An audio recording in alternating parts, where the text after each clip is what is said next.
Hello sir, I'm Robert Gabriel Rosales from BSIT 3A G, G2.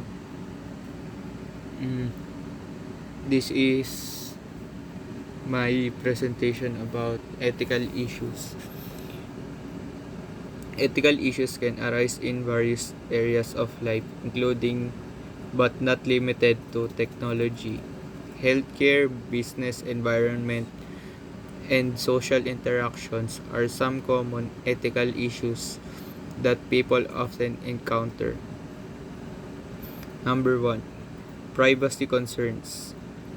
With the increasing use of technology, issues related to the collection and misuse of personal data have become prevalent. Companies and governments may engage in surveillance or data mining.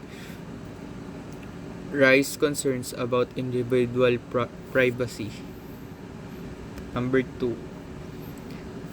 artificial intelligence and automation. The development and deployment of AI raise ethical questions about job displacement, algorithm bias, and the potential misuse of autonomous system. Decision made by AI system can have significant impacts on individual and communities. Number 3, environmental ethics. Issues related to environmental sustainability, climate change, and resource depletion raise ethical concerns about our responsibility to protect the planet for future generations. Number 4, healthcare ethics. Issues such as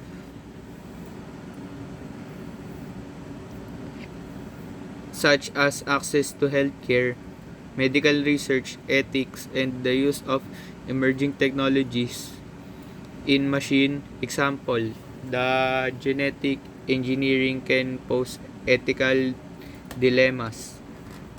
Number 5, social inequality and discrimination.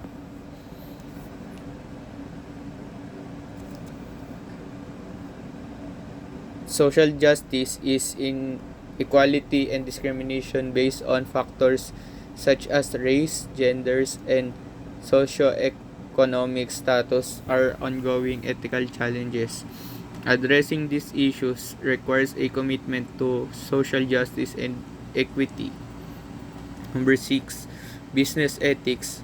Concerns about corporate responsibility, fair labor practices, transparency, and ethical decision making in business activities are crucial for maintaining trust in the marketplace.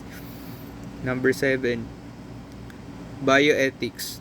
Ethical consideration in the field of bioethics, genetic engineering, and medical research, including issues such as cloning, stem cell research, and end of life decisions. Number 8,